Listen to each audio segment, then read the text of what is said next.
أعوذ بالله من الشيطان الرجيم بسم الله الرحمن الرحيم الحمد لله رب العالمين الصلاة والسلام على رسولنا محمد وعلى آله وأصحابه وأتباعه وسلم السلام عليكم ورحمة الله. Welcome to our discussion for this week. Inshallah, this is going to be the last of this semester's series. And since we are coming to the end of Ramadan, we thought it's going to be nice to discuss Laylat-ul Qadr, the chapter of Qadr, 97th chapter of Quran, consisting of 5 verses. And step by step, we will go through the verses, and any input, any comments, questions are more than welcome. So, inshallah, let's try to make sense of this enigmatic chapter. And, if you would like to turn on your cameras, you're more than welcome. It's being more interactive. Okay.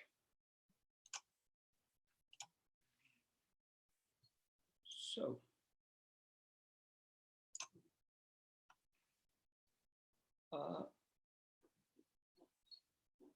إِنَّا أَنزَلْنَاهُ فِي لَيْلَةِ الْقَدْرِ. Indeed, from on high have we bestowed this divine writ on the night of Qadr. So maybe I should first read all the verses very quickly, then I'll come back to the first verse. وَمَا أَدْرَاكَ مَا لَيْلَةُ الْقَدْرِ. And what could make you conceive what it is, that night of Qadr? Laylatul Qadri khayrun min alfi shahr. The night of Qadr is better than 1,000 months. تنزل الملائكة والروح فيها بإذن ربهم من كل أمر. In clusters descend in it the angels and the spirit by their sustainers leave from all that may happen. Salam hiya hatta matla' al-fajr. Thus it may secure until the rise of dawn. So quickly, I'm coming back. So it's a short chapter, and it starts with this Inna anzalnahu fi laylatil qadr. So a few questions that comes to my mind. So here it says, indeed, from on high we have descended or sent down this, and this being within parentheses, what is this? And it is being generally considered as the scripture, revelation. And as you will remember, our previous 3 discussions during Ramadan was about scripture, Qur'an. We were trying to see why Ramadan is considered as the month of Qur'an, what is the relationship between fasting and speech of God. And now we are at the end of Ramadan, and this Laylatul Qadr is being emphasized, and Quran is saying that indeed we sent this down in a night, Laylatul Qadr, Laylatul Qadr. So in the night of Qadr. So Qadr is a word which has multiple meanings, but as we will see in the next verse, وَمَا أَدْرَاكَ مَا لَيْلَةُ الْقَدْرِ. What could make you conceive what it is, the night of Qadr? So as if Quran is saying that I'm going to provide you a definition of what it is. But before coming to there, looking at just some meanings of this word Qadr. So Qadr can be either like power, coming from Qudra, power, or another meaning of this word is measures, like taqdir, for measures, or the other famous thing that we all know, it is Qadr, like the destiny. So multiple things, all the same word, each are meaning related, but different, slightly different things. So then let me ask a few questions in here. What is it that is being revealed? To whom it is being revealed? These are the questions that I will try to find answers. What is being revealed? To whom it is being revealed? Who is revealing it? Because in here it says, indeed, we bestowed this, we sent this down. Who is sending it down? Why is it a night? So it's the night of, it's not like the morning of Qadr. It is Laylat-ul Qadr. Laylat-ul Qadr. Why is it a night? And what does it have to do with either power or measure or destiny? I guess these are the questions that I have in mind when I see this verse. So I will start with the simple ones, just plagiarizing from last week's discussion. And while I'm going through some of the questions that I asked,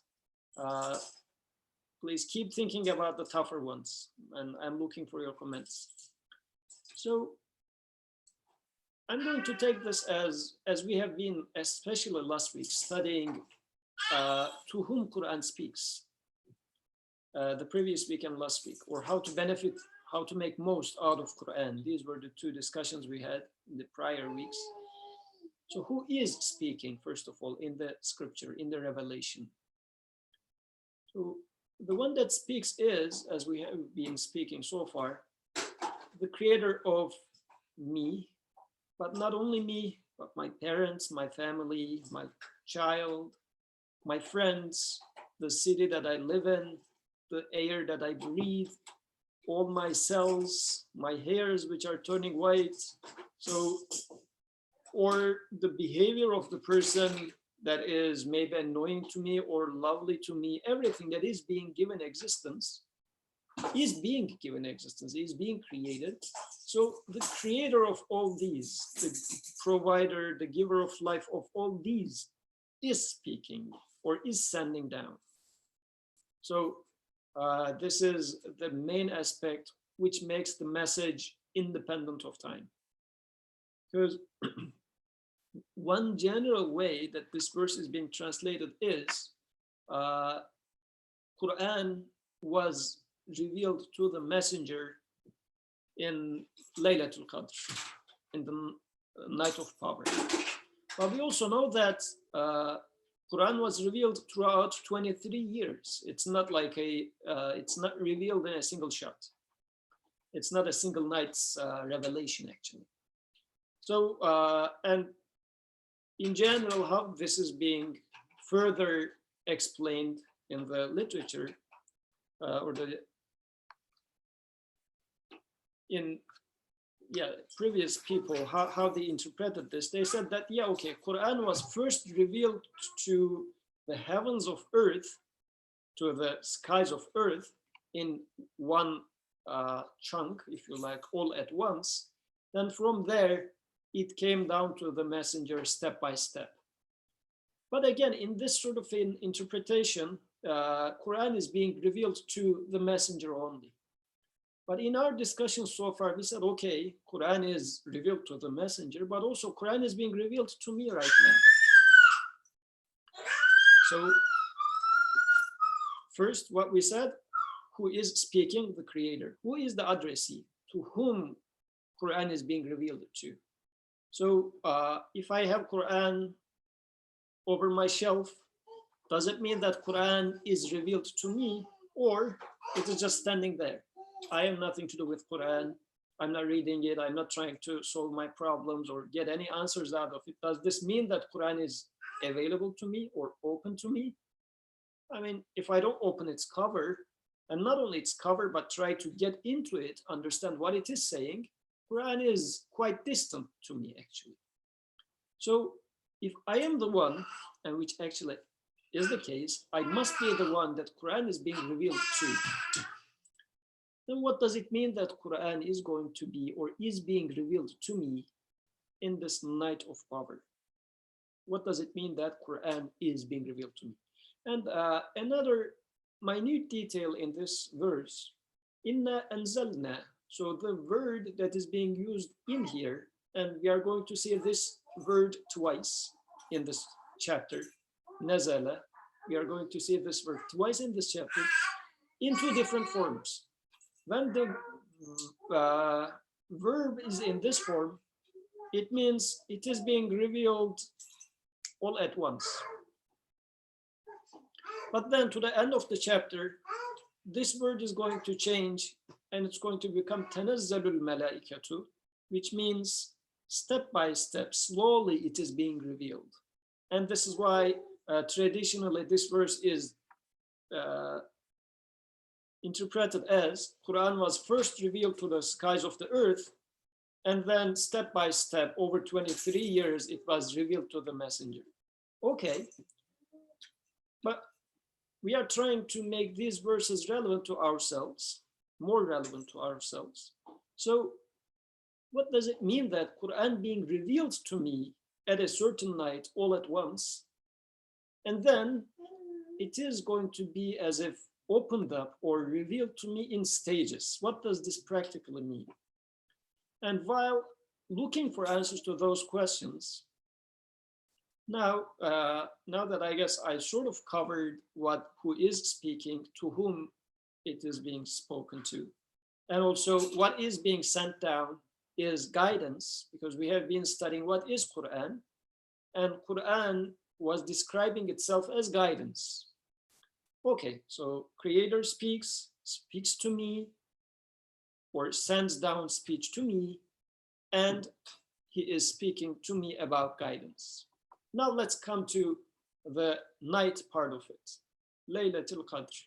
Why is it a night? And why is it night of power or measure, or sort of power, measure, destiny? What do you think? Any opinions?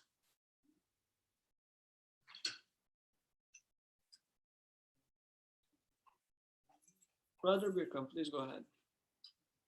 Assalamu alaikum. Before answering your question, I just want to share something so that I don't forget when you discuss later about this revealing at once and then on stages. While you're speaking, it reminded me that like when we have any experience, something happens in our life, which is a revelation to us, right? A message, a speech from our Creator. So we experience it at once, but as you said, we should be open to the possibility that this experience, this single event, this single experience will open up some other further doors in front of us, and we will like whatever beyond this experience that we have will be revealed to us in stages. As we more ponder upon it, as we understand more and more, we will get the message better and better. So I just wanted to highlight this. Jazakallah khair. Jazakallah khair. Any other comments about the night? Why is it a night, do you think?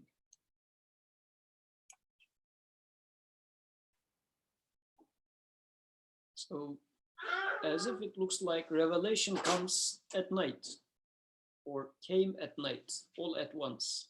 So what sort of a revelation, and why is it coming at night? So why guidance comes at night?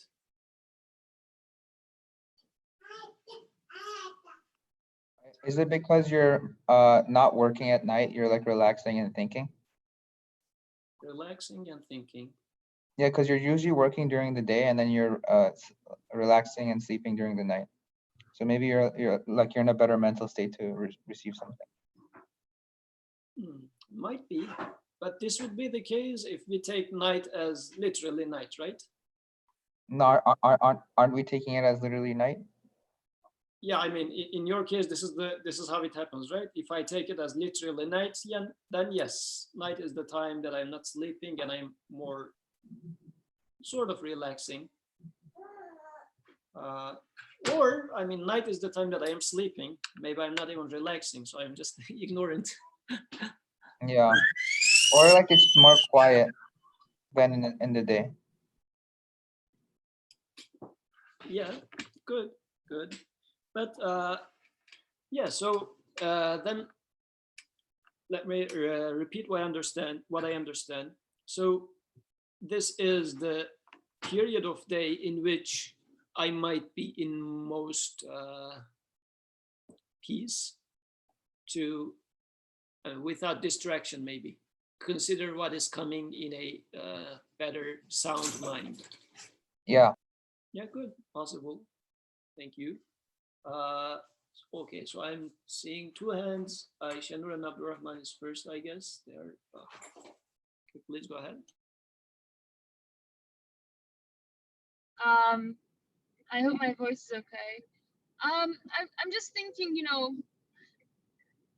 what does the notion of a night of nighttime bring to me? And and Amar's comment also kind of got me thinking in that it is a time where I am sort of withdrawn from everything else that distracts me. I'm isolated. Um, and it's also a time where I come face to face with my thoughts. It's usually nighttime, like let's say before I sleep, where all my woes and worries catch up to me, and I was just thinking that nighttime, in some respect, can represent to me the moment in which I am in most need. I feel my neediness in its most naked form, in its most explicit terms. Um, I I can't cover it up anymore, and you know, I think nighttime can also represent the moment in which I am lost and in need of guidance. I feel that most ardently in those times. Um, because I mean, nighttime doesn't exactly represent like happiness and sunshine to me. It's dark, it's lonely, it's isolating. It's during the day, even if I'm having a bad day, like I can see the sun, I can see the flowers, and it's summertime, and everything is green, and I can kind of keep my spirits up. But at nighttime, it's just darkness. Um, so I don't know. Those are just some sentiments that came to mind. Yeah. Thank you. Jazakallah khair. Very nice points. I very quickly I would like to ask H. Beza. She lowered her hand, but if I mean, basically, it's just going to be a repeat at this point. I was just thinking, what does it mean for something, for a divine writ to be bestowed upon me? What, for me, what does it mean? Meaning that, what kind of state do I need to be that I should be, that I should be seeking guidance, if this divine writ is to be something that is guidance for me? So, as was said earlier, the night being a moment of recognizing my neediness, something, or recognizing, being cast in the shadows, things being veiled or things being unclear to me. The moment when I feel most aware of my neediness. So in that case, then I, by becoming aware of that, then I am one who is seeking guidance for myself to get out of that state. Jazakallah khair. Thank you.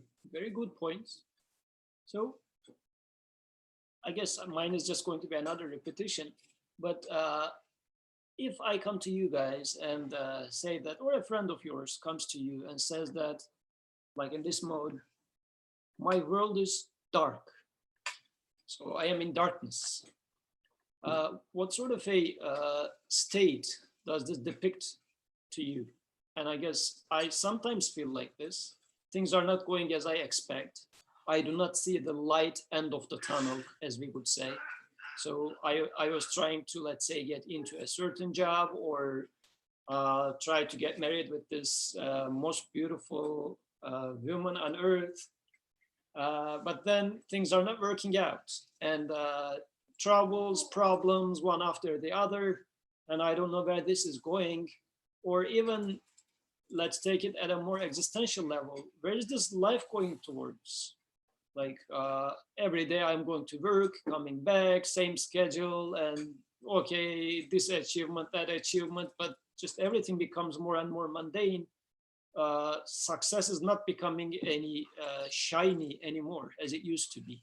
Even the success becomes dark because I start feeling like this is not going anywhere.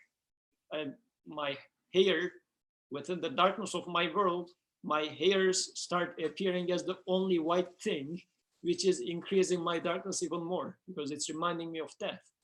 So in such a setup, as I start seeing everything that I rely on is failing me, all the success, all the strength, or whatever I consider as contributing to my value, I start realizing that no, there's no such thing as value. There's death. It's the end. There's no meaning, no purpose. So this is the darkness. And this darkness can be at all scales. But I guess the gist of the matter is I am in darkness. I am not able to make sense of what is going on. I'm not able to resolve some issue in my life, some very practical issue. And I am looking for, as Brother Birkan was saying, somebody to open a door. Like I am in need of light. I want to be enlightened, or I need a breeze, like some fresh air in such a setup. So, and generally what we do in such circumstances, we call friends, because we are feeling like we are in a, somebody put us into this ditch, and as if I am raising my hand, somebody expecting somebody to pull my hand and take me out of this pitch. But this is why I guess in such setups, when we hit the bottom, we are expecting something from high to come to us. And this high might be an elder person or something, but since we are feeling that I hit the bottom, I'm expecting some more elevated things to come and rescue me. So I guess it, in this sense, it makes perfect sense to when this creator says, we send it down to you. I feel that you hit the bottom, and from on high, I am sending you guidance, light that is going to enlighten your path, and you're in darkness. So I'm going to save you from this darkness. And I am going to appreciate the light most when I am in total darkness. Like lighting a candle during the daytime, you're not even going to notice that there is a candle in the room. You're not going to appreciate the value of this light. It's not going to be light for you actually, as long as there is sunlight in the room. But at the deep darkness, even a small match, lighting of a match is going to enlighten the entire room. So as I am in this pitch dark of my life, about trials and tribulations that I'm going through, and I know, for example, now looking at the names, we have a new graduate. He must have some new things lined up in front of him, like finding a new job in the middle of pandemic, like I don't know if this is the case for Ammar, but like some potential darkness out there. Or maybe somebody's trying to get married and obstacles there, this and that. All problems are all in front of our lives. We are right in this darkness. So in the midst of this darkness, I am in need of some light, some guidance. And this is where Quran is defining as, at such moment, revelation comes to you. It's very interesting. So to the extent that I realize my darkness, light starts being revealed to me. And a few days ago, a friend was making another nice point. The very first revelation to the messenger is the reed. And there is a famous narration about this instance of first revelation. when the angel comes and tells to the messenger, read, what is the response of the messenger? He says, I don't know how to read. So such an awareness of his like lack of light, if you like. He says, I'm not able to put anything from myself into the picture. I am the needy one. I am in need of light to come to me, and I cannot take step to take it. But if the sun or the light shines on me, it's going to enlighten me. So whoever recognizes that he cannot read, meaning that he cannot put anything forward, he cannot create something, let it be a meaning, let it be, okay, this is what existence means, sort of a thing, but rather, no, if things come, I can only receive. I do not put anything forward. I do not bring anything into existence. So this person is going to receive the revelation. This applies to me as well. To the extent that I think like, okay, I can figure it out by myself. Then, I mean, if I do not realize how inside darkness I am, and there is no other light, neither that I can lit up a fire or anything. As I realize I am totally just bankrupt, I'm not able to come up with how to sail through the trials of life. How am I going to solve the issue with my family? How am I going to get married with this girl? And given all these obstacles. So to the extent that I realize my neediness and impotence, I'm incapable of doing it, then revelation will start coming to me. This verse is saying that if you realize your neediness, your darkness totally, then at this moment, indeed, revelation will come to you. And in this regard, let's come to, okay, Brother Birkan wants to make a comment. Please go ahead, Brother Birkan. Thank you. I just want to highlight the part at the very beginning of the verse, inna, and then anzalna. So it says, indeed, we send it down. So following your explanation, your logic, in the night of our life, yes, it is being revealed to us, but I guess this part, is the we part, also make it clear that there's one more step maybe that we should be taking, which is realizing that whatever we experience, because like, okay, let me start from the other way around, that would be easier, I guess. We all have these troubles in life, and we just, live these troubling moments, just like we live our moments of pleasures. They just come and pass. We say, oh, it was a nice memory, or we somehow managed to overcome this difficulty, or something happens, we just forget about it. But the revelation comes when we experience such a nighttime, and then realize that whatever we experience, it is from him, it is created by him. So yes, I am needy, that I understand, I realize, but it doesn't just stay there. I say that I'm needy and then end up with depression, or I'm needy and end up with anxiety, saying that, I don't know what to do. But I am needy, and whatever here that makes me realize needy, it's coming from him. No one else, but inna. Indeed, we send down. So whatever comes to us, it's coming from him. It is being created.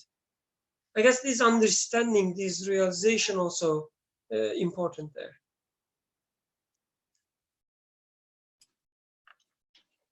Thank you. Jazakallah khair.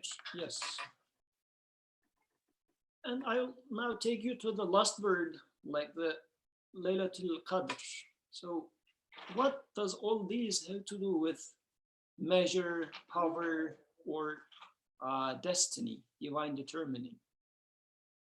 So my take here is, if I am in that mood of realizing my darkness, and I am trying to just question what is going on, why am I in this situation?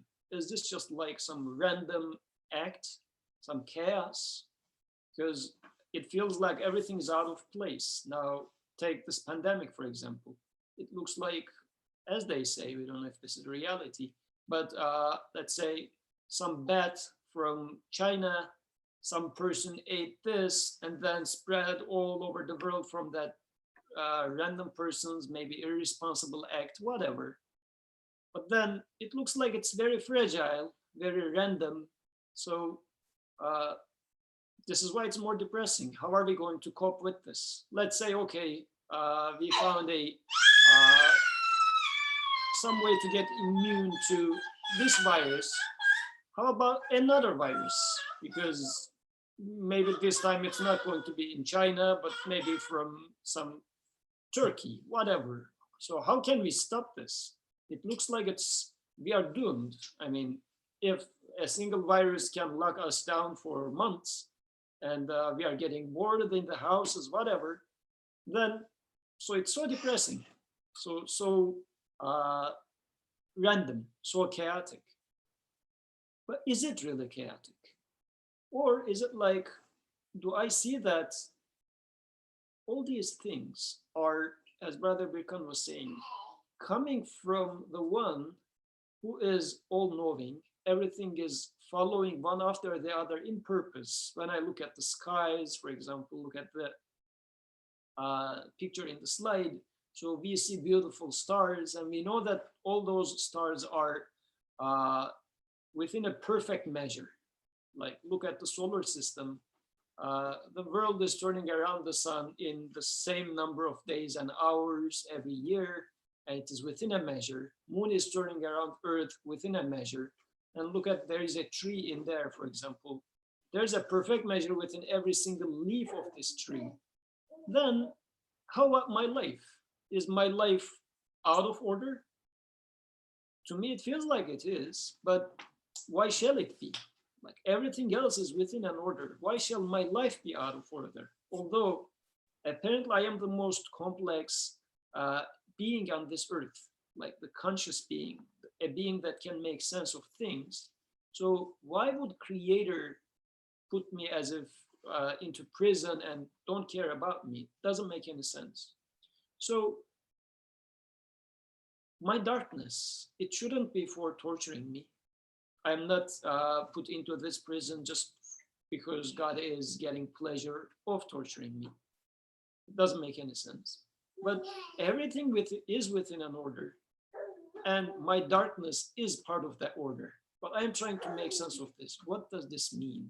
There must be a purpose in this darkness, as if, for example, now as we are coming to the end of fasting today, the noise in my stomach is saying that there is some food out there, and this pain or neediness or the empty space in my stomach is as if an indicator that there is food outside. And your state of being hungry and the feeling for, like, desire for food is an indicator, is an invitation that there is food outside. Go and find this food and fill your stomach, get satisfied. The same applies to my darkness. I'm in this darkness, and everything in this existence is within an order. So there needs to be a light which is going to cover up or enlighten my darkness, as if my darkness, as I put it into the greater picture of this existence, indicates that there must exist a light. And I am looking for, I must be looking for such a light. Brother Brigham, please go ahead. like what you just said is, I really like it. Like realizing that this night is within an order, which like a perfectly, I guess, makes sense when we consider the second verse. وَمَا أَدْرَاكَ مَا لَيْلَةُ الْقَدْرِ. So inviting us to make sense of it, right? So you have this nighttime, and you don't just take it as, oh, I'm having a bad day, or this that terrible chaotic thing happened to me because of a tiny virus, but we will fight whatever. We don't take it like this, but instead you say, what could be the meaning of this? What's going on? What's happening to me? What is that my creator is trying to explain to me, telling me? So what is the meaning beyond all these? When we ask this question, when we say, وَمَا أَدْرَاكَ مَا لَيْلَةُ الْقَدْرِ, then it starts revealing. Yes. And I will just backtrack one step, because to me it was a beautiful explanation. I would like to just highlight one point. Not sure if it was clear enough. So let's say we made some excavations, or some apocalyptic thing happened, and the civilization just disappeared at some point, and years later they are making an excavation and finding a car, something that today we call as car, but they don't know what it is. And they find a car, and they look at it, they start investigating it, and they said that, oh, there had been a civilization in here, and they were very wise. How do they know that? Because they see that they open the hood, they see all the engineering and the engine and everything perfectly measured, and they see that the combustion engine, so something is coming to this, then some ignition must be happening, and then they see the tires, they see the steering wheel and everything, so they say, wow, this must be something for taking a person from one point to another point. Then they open the backside of the car and see that there is like a huge container, an empty container in there. They say, okay, what's the purpose of that? There must be a purpose, but it looks like all the rest of the car is perfect, made perfectly within wisdom. But this container in here, they say, this must, well, now that it's empty, but it must be that those people were putting something into here. In their time, there must exist some sort of a gasoline or something that they were putting into here, so that this car must be running through that. So although it is empty, the container is empty, the way that the rest of the car is made within an order, they can very well conclude that even the emptiness of this container is a proof that there must have exist some fuel for this car. Likewise, for my stomach, its emptiness within the bigger picture of my ordered, perfectly well-ordered body, I say that there must exist food outside, which is going to satisfy this need. And now, same with my night, my darkness. So I see that everything else is in perfect order, and this darkness itself must point that there must exist a light which is going to enlighten me, because I'm in need of this light. And now we are coming with that, we are coming to the second verse. The verse says, وَمَا أَدْرَاكَ مَا لَيْلَةُ الْقَدْرِ. So one way to translate this is, how do you know what the night of Qadr is? Or this translation is even nicer, and what could make you conceive what it is, that night of Qadr? So there are actually multiple narrations from the messenger about this. He says, I just picked one of those narrations. So Allah's apostle said, the messenger, Prophet Muhammad ﷺ said, search for the night of Qadr in the odd nights of the last 10 days of Ramadan. In other narrations, it said it's in odd nights or the last 10 nights or 27th night, which was last night. So, but I guess the main gist in here is you find Laylatul Qadr if you search for it. Meaning that if you are aware of your neediness, if you are aware of your darkness, then you will start appreciating light if it comes to you. Otherwise, if I'm not searching for it, guidance might be standing right there, but I am indifferent to it. It's not part of my world. It's not becoming my reality anyways. So take it this way. Throughout all nights of Ramadan, let's now take it literally. If I just go as usual and sleep, even if a day was a Laylatul Qadr, would it become Laylatul Qadr for me? I mean, I didn't benefit from it because I didn't care about it. So a night being Laylatul Qadr or not Laylatul Qadr is just the same for me. It doesn't make any difference. So what makes a day or a night, the night of Qadr or the night of measure is if I take measures or question myself and say, what is happening in my life, realizing my darkness, then I will start appreciating the light of guidance of Qur'an. Otherwise, so to speak more openly, is Laylatul Qadr a day on the calendar, or is it something in your life, in my life? Laylatul Qadr might have been for you yesterday or for you right now, like we are now in the middle of day, but maybe as we are going through these verses, maybe these verses are making one of us realize our darkness and saying that, oh yes, now I'm realizing all my problems and troubles and they mustn't be just random chaotic acts. This darkness is within a purpose. Then there must be a light for that. Then that very moment is going to become my Laylatul Qadr. Because I am realizing my darkness and I am opting in for finding guidance or light out of this darkness. So yes, if I search for it, I will find it. Any comments, anybody?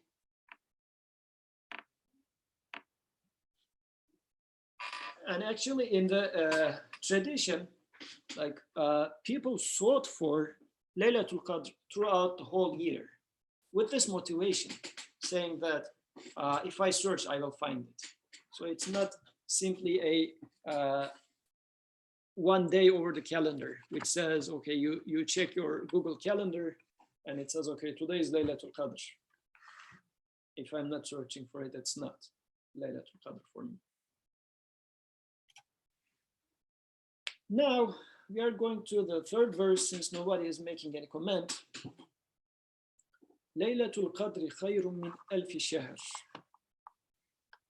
And I kept using Qadr within the translation because already this previous verse was saying that, do you know what it is? And throughout this discussion, we are trying to define what it is. So calling it the night of power is going to be too much reductionist. This is why I kept the word Qadr in there. So Laylatul Qadr khayrun min alfi shahr. The night of Qadr is better than 1,000 months. Now this is a description of what the night of Qadr means. It is a night which is worthy of 1,000 months. 1,000 months is, I guess, roughly 83 years. It is, we can simply say that a lifetime. It is a moment, a night, which is worthy of a lifetime. So most probably you went through something in your lives which you would say, so for example, still there are some discussions that I attended, which I say, well, I have been attending discussions for so many years, whatever, but you know that one discussion, it changed my life. It was worthy of years and years of discussion. Or maybe not even a discussion. Sometimes a person, like a mad person in the street, uttering some words, might just spark some thunders in your mind and say that, yeah, of course, that was it. How didn't I think of it before? So some enlightenment is coming at some moment to you, which is worthy of a lifetime. With all the training or studying or success, whatever I value, I say none of them was as enlightening to me as this moment. So Quran is describing the night of Qadr as something like this. It says that moment of enlightenment is the night of Qadr, and it is more worthy for you than 1,000 nights. So now combining this with the previous verse, so as if Quran is inviting me to search for that moment, which is going to be more valuable to me than 1,000 months. So what do you think about this part? Any comments that I would like to hear from you? Mohammed Said, please go ahead. Assalamu alaikum. Thank you very much for the comments so far. Based on them, as far as I see, this is the third verse, and there was only one occasion that this Laylat-ul Qadr was kind of defined with another word, which was anzalna, inna anzalna. But the Laylatul Qadr is being mentioned 3 times so far. So I think that the answer to your question in my world is this anzalna, that sending down, something being sent down. And I feel I am being invited because it's an interesting concept that something is being sent down, and the speaker is telling me that he is sending down, or it is sending down, because it's a contrary picturing of the reality, like the reality that I observe, that I perceive at this moment, because the things are happening, right? Sending down, even like the rain is coming down, yes, but from the clouds. So who are you then? I think that that's the luck for me, that is the key. I am being invited to question that the things are being sending down. Are they being sent down? It's a really at the same time I feel that yes, they let's take the night. I observe the moon that stays there, and when I look at the moon and I ask the moon, how do you stay there? How come you can stay there like that? I mean, it's not staying, but in my observation, it is perfectly keeping its angle. How do you keep your angle? You cannot keep your angle. You cannot keep your angle relative to the sun as well. The sun that should not know you, but you act as if you know the sun and he knows you, and you act as if you know me too. Because you act like a lamp, but you cannot know me. It's impossible to call you that you are the one. Oh moon, you are the one who you know me, and you shed the light upon me. It doesn't make sense, but you act as if you know me. I think this verse is very interestingly just saying, and Zelna is inviting me to really ask, can it know? Can it shed the light upon me? Or not it, not me, but the the provider of all these functionalities is acting, and that is, he is the real actor, not them. Because it really makes sense to me, they cannot be the real actor. It doesn't make sense. And I am not the real actor. I am not the one who keeps myself alive, keep my life continue. um, like, I am not the owner, so how come I will say that the moon, let's say, or the stars, doesn't matter, they are the ones who keep themselves as they are? It doesn't make sense. So in this moment, I feel that there is an opening to my uh, or my mind also goes with my feelings that, oh yes, they cannot be the uh, the ones who are acting. They are revealing the real actors' qualities to me. They are just following, or they are being as they are made. They are not the maker. And it is the story of each moment. Each moment has to, we have to be provided all what we have, because we are not the owner of anything. So in this sense, I think the Anzelna is the story of each moment of the universe. And that kind of awareness, I think, being offered to me through these verses. Thank you. Jazakallah khair. Thank you. So the realization that every moment is a revelation, not that everything's happened by themselves. So I'm just repeating what I understand from you. Realizing that things are being sent down, actually.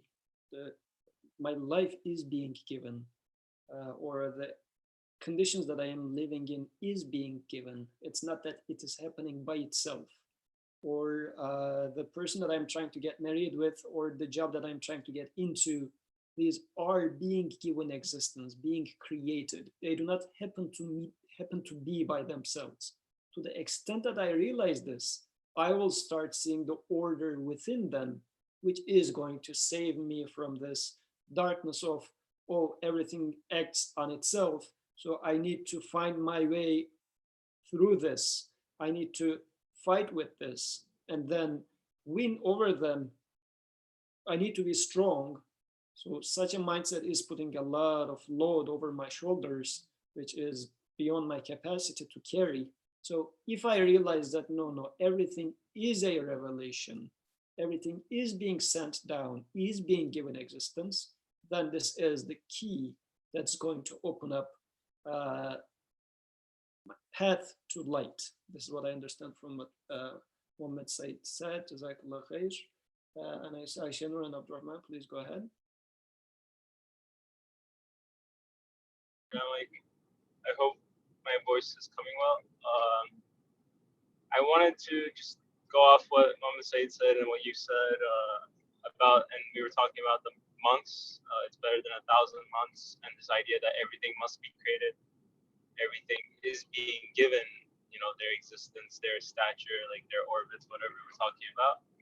And so this seems relevant to the 1,000 months for me, because when the idea of like something being better than 1,000 months, in my mind, it's like, what can be better than 1,000 months? Like, I could do so much in 1,000 months. I could, a lifetime. I could learn so much. I could do so much helping people, worshiping. I don't know. I could try to figure out everything. I feel like 1,000 months is a long time, a lifetime that you could achieve a lot. Like, you have this idea that you can earn a lot in 1,000 months, so much time to work with.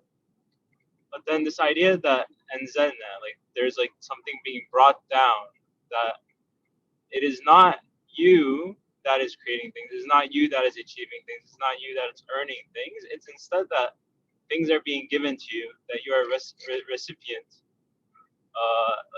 Things are literally like they are bounties that are being given to you. You're being blessed with them. versus you thinking that you can earn it in 1,000 months or in your lifetime. Like we can't earn things, or it is not for us to earn things, but rather to be given things.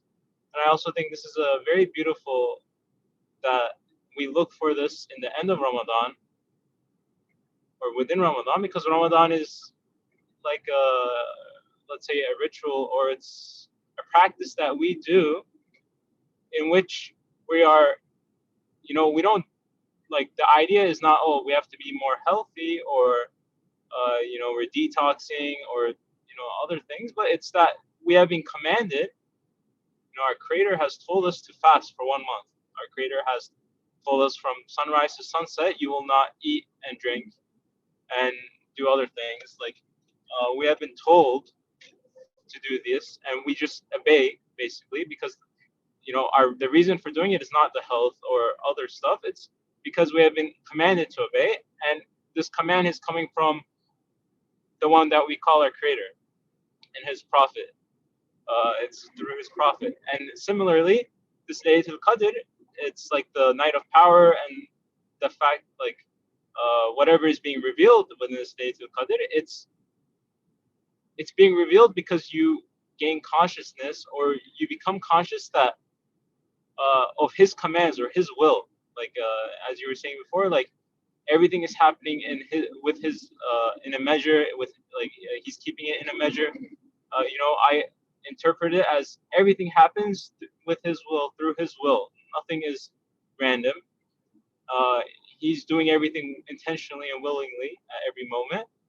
And once you come to this consciousness that, it is His will, it is His command, it is what He wants, and in some sense, you need to submit to it. You need to submit and understand, and maybe accept that, it's your Creator that knows best. It's not just knowing best. It is the one. He's the one that has the power, the only one that has the power to do anything, not you.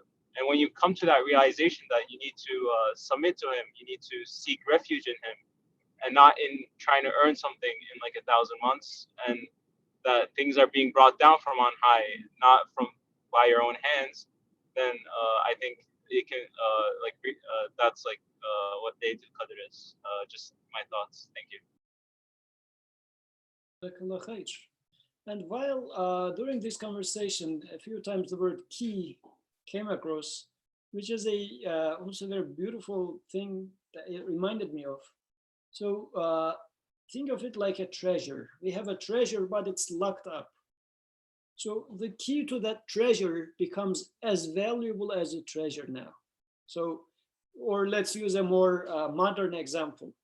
Let's say we have this cryptocurrency, Bitcoin. And then there is a good amount of Bitcoin somewhere, but its key is lost. So, or it's in my USB stick. I would say, this USB stick, this is billions of dollars. This is worthy of billions of dollars. It's just a USB stick. I mean, you can buy it for $5-10.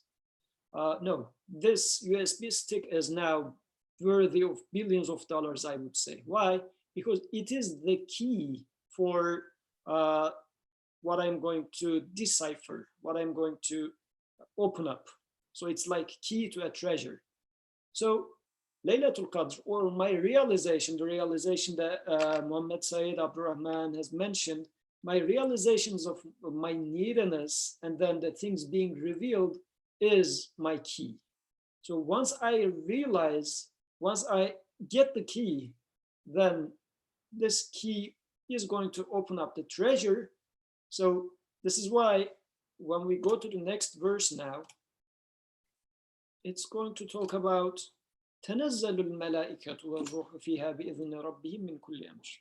So we mentioned this at the beginning of the discussion as well, but just to revisit. So now we are seeing this nazala word for the second time. At the beginning, we saw it as inna anzalnahu. So it was in the form, which is we sent it down once, all at once. But now we are seeing it in another form, which is nazala. This, in Arabic, when the verb is in this form, it means stage by stage, over stages. So this verse says, in stages, in clusters, descend in it the angels and the spirit, by their sustainers leave. So as if, what I understand from here is, once I realize that, okay, I am in need of guidance and there must exist guidance. And the guidance, this very understanding is, all at once now I get the key. So now let's carry it to Quran. Quran being guidance now, let's make it more practical because we have been speaking a little bit too abstract maybe. So as I realize that in this life, death is just waiting for me. There is nobody who escaped from death. And pretty much every day I am dying because all the joys and everything of yesterday is gone. And tomorrow joys are, once they come, they will disappear again. So in this darkness, I am in need of light. What am I doing in here? Why did I come to this world? Where am I going to? So, and the revelation, once I realized that, okay, this darkness, my maker, my creator must address this darkness. He must give answers to those tough questions. And those questions, we cannot figure it out by ourselves. The history of philosophy is out there. Humanity couldn't find answers to those questions. And if you look at the projection of where our mindset is going, it doesn't look like we are going to find answers to those questions by ourselves anytime soon. So I am in need of this guidance, and the guidance must come from my creator. I am sure about this. We can take it as Said was saying very beautifully, but let's take it a little bit more easier and practical in the sense that my creator must talk to me, must speak to me and provide me guidance. So just this realization is, if you like, a super revelation, like the key, because now it gives me an address saying that if you listen to, because now that I am sure there must exist a speech of God who is going to provide me guidance, and I'll say, okay, at least now I know where the treasure is. Now what is left to me is to go through this treasure step by step, study it. If I take it as Quran, likewise in my life, because the creation is also another revelation, as Muhammad Said very beautifully put it. So Quran is, speech of God is written over paper nowadays, let's say this Mus'haf as it's called, but also my life is a revelation. And my white hair is a sign, is a verse, which is being written over my head now. What does this verse tell me? So once I realize that this is a revelation, now I need to go and study, what do my creator mean by these white hair, for instance? So this is where tanazzalu now comes into the picture. In stages, step by step, revelation continues. Tanazzalul malaikatu war. Now this was for the tanazzalu part. Step by step, the revelation continues.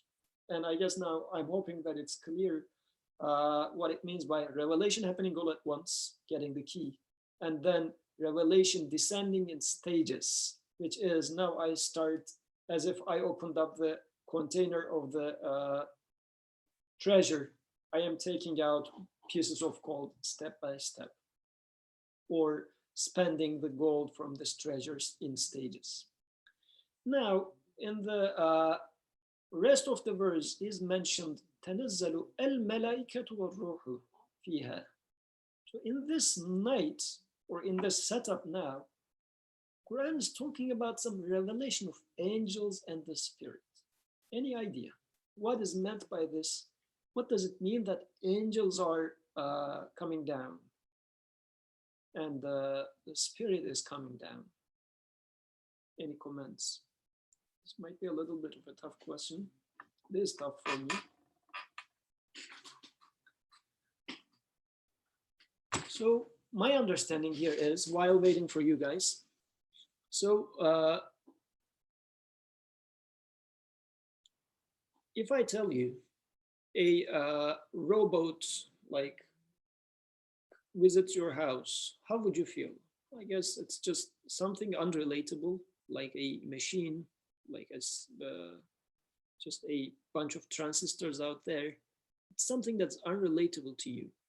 But now, when there is this malaika, like the angels and the spirit, so as Quran is talking about the angels and the spirits, what I understand from that is conscious beings. So going back to my darkness, I was initially thinking that the things that are happening to me are meaningless. And as if like a virus is just a virus, it is there to kill me. It doesn't have any pity for me. It doesn't know me. It has just, it's working on its own account. So as if we are two total enemies and there's total chaos. But, or let's say I'm trying to get married with this girl and then their family is causing me trouble, as if like we are enemies now. We are not trying to converge anywhere, or at least they are not trying to converge. Or my parents are like, we are having issues and then there is no convergence, as if there is this indifference, there is no empathy. But as I realized that no, everything is within an order. So the very thing that I'm going through, which puts me into darkness, is a message to me, a conscious message to me, as if my maker is meaning something to me with that. It's not meant to be a darkness, actually. It's a message to me. Like, I mean, there is some text over here. Well, this is my car's, what's it, registration, but I guess just to make the point. So let's assume this is a good news. So the meanings over this paper, this white paper, is written with dark ink. But if this was like a letter from my long lost friend, those dark ink would become so enlightening for me. I would become very happy with these dark inks in there. It's not going to be dark for me, actually. It's going to be light for me, because it's giving me the good news, glad tidings, something that is relatable to me from my friend. So it's not, I wouldn't say that, well, these are just pixels over there. I would rather say, no, these are beautiful news. And I'm very happy with those news. I'm very interested in these news. So when Quran says, within this revelation, the message that is being revealed down to me is angels and spirit is coming down. Something, because I have a spirit. I have, if you like, an angelic aspect, a conscious aspect, with which now all the things that are happening to me that I'm going through becomes relatable to me. So they are not, I'm not lonely anymore. The things that once used to seem like trouble is now starting to seem like friends to me, conscious friends. They are not robots. They are not like unconscious and vile things, enemies. No, they are conscious beings which are talking to me, which I can have a conversation with. And I mean, this, even in the secular setup, they are saying that like be in good terms with your life, this and that. But I mean, if it is something that is lifeless, why shall I be happy with or be in good terms with coronavirus? And as long as it's something that's attacking me, or let's say if I am being laid off job, how can I be in good terms with the circumstances? I mean, it doesn't help just saying that, well, accept your reality. What does it mean? Accepting reality. Because it's just attacking to me. How shall I be in good terms with it? How can I love my enemy as long as I see it as enemy?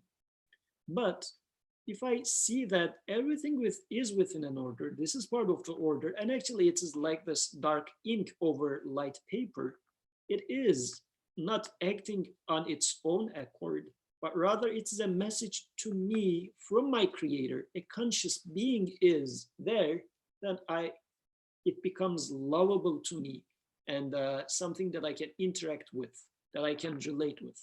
So this is how I understand angels and spirits descending down in stages during this night. And the remaining part of the verse, بِإِذْنِ رَبِّهِمْ مِنْ كُلِّ أَمْرٍ. So what is this angels and the spirit? As if the later part of this verse is saying that they are coming down within their sustainers, if you like, permission. بِإِذْنِ رَبِّهِمْ. Their sustainer is allowing them to come to you. The bad thing in my life that is coming to me is not coming to me by its own. It is being sent to me by sustainer. It's not like they are being sent to you by the torturer. It is being sent to you by their sustainer, which is also my sustainer. So, because the sustainer has this merciful connotation in there. Well, I used to think that darkness is something bad for me. So it says, no, darkness is not bad for you. It is like the ink over this paper is not dark or bad for me. It's good for me. This is how I am meant to read something. And without these dirty signs, if I consider them to be as dirty signs over paper, how am I going to communicate? I am in need of, actually, this is how, if you like, the existence is designed. I am in need of those dirty signs or this white paper to communicate. And I am happy with that. Do you feel bad when you see like a letter from your beloved one? Would you feel bad? Oh, why did they dirty this clear paper? You definitely will not. So it is coming to me from my sustainer. So those angels and spirits, those conscious messages, relatable messages come to me with the permission, with the leave of the sustainer. Nothing is random, nothing is chaotic. And min kulli amrin, from, and I'm going to combine this with the beginning of next verse, min kulli amrin salam. So they are coming from, if you like, anything and everything. So everything that is happening to me, this is what it boils down to. Everything that is happening to me is a conversation. Now, this is perfectly completing what Saeed was saying earlier. Everything in my life, everything that I experience, having a new child or losing a job, or sun rising or sunsetting, everything is a meaningful message from my sustainer. And now, changing the words, everything is an angel descending to me, carrying me some message. And in a sense, angels are the messengers that are coming to me, like the FedEx guy bringing me some parcel, and I'm being happy for what I receive. So this is what the existence is. Existence is constantly talking to me. Who is speaking? My creator is speaking behind the existence to me through existence. And the existence, like the trees and the sun and the newborn child or losing a job, is all the words of this speech. And this speech is in kulli amrin salam. So it is within security. It's not like insecurity. As I realize this transition from darkness to light, every single word is going to become a source of security for me. Like as if, think of it like you are very scared and you go to your mother or somebody that you trust. And this trustworthy one now starts speaking to you, saying that, no, everything is under control. No worries. You are in security now. Nothing can damage you. You are under my protection. And this is what is happening. If I realize, if I wake up from my dark night to the guidance of revelation, then I will start seeing that being laid off or having these struggles for getting married or going through these struggles for finding a new job, these are not challenges trying to kill me. But no, everything is within a control. Pretty much like this is a training, and this training is perfectly designed. This curriculum is very perfectly designed for me to learn. The teacher is very much aware of what he is trying to teach me.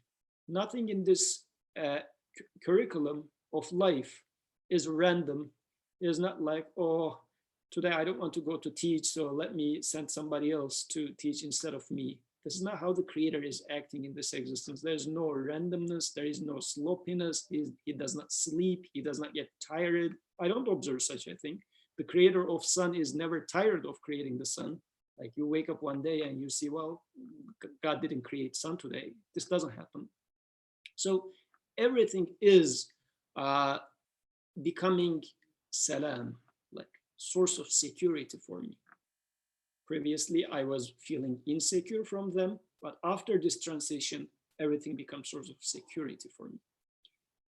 Then the concluding part of the chapter, هي حتى مطلع الفجر. So this continues until, like here in here is the night of power. This night of power and this descending of angels with the permission of their sustainer from everything of security continues until the sunrise. So let me hear your idea. What do you think about this last part? What does it mean that this night of power continues until sunrise? Any comments? Sorry, just to confirm, is it until Fajr or until the sunrise? There's 2 times, right? So what's the distinction? Rise of down. So if you can help. Me?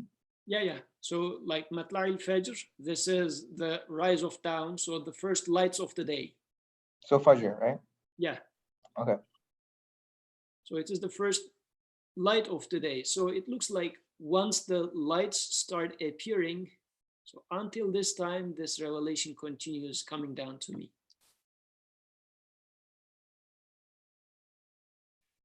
Yeah, any comments about this part?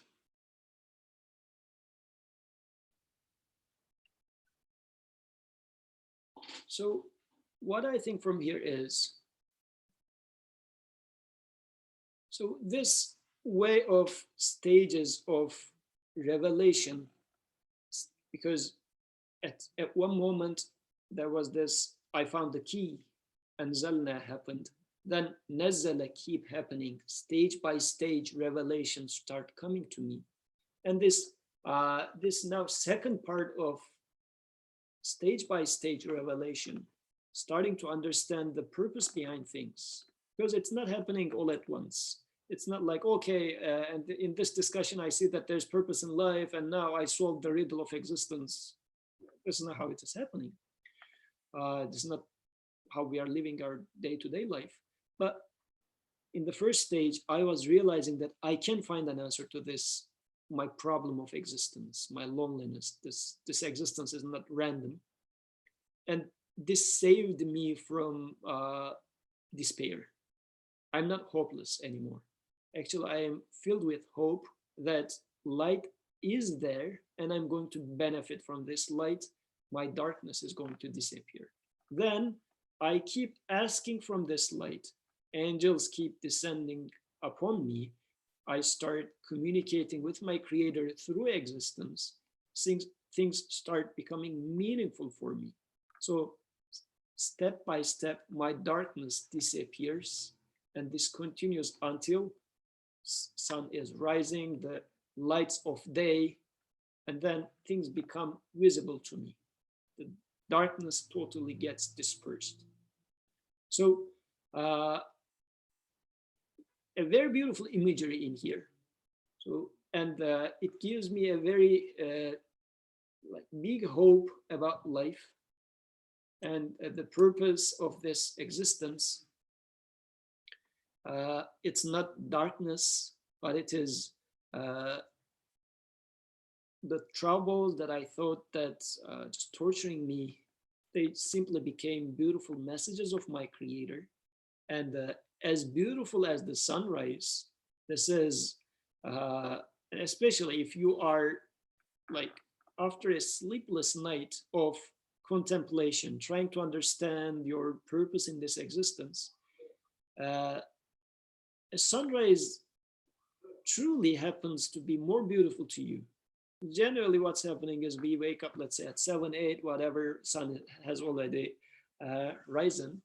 Or rather, if you just wait for how the sun is rising, and the weather is more, there's a nice breeze at that time of the day, and you are now having the first hand experience of darkness disappearing step by step, being replaced by light, as it's very beautiful scenery for our physical experience. Likewise, in our world, over time, as we realize that the darkness of this loneliness disappears, goes away, and we get to start sensing this light, we are then sensing this joy of purpose starting to find place in our lives. So, Alhamdulillah, this is what I understood so far from the text. If you have any comments, any questions, please go ahead. Let's hear your voice.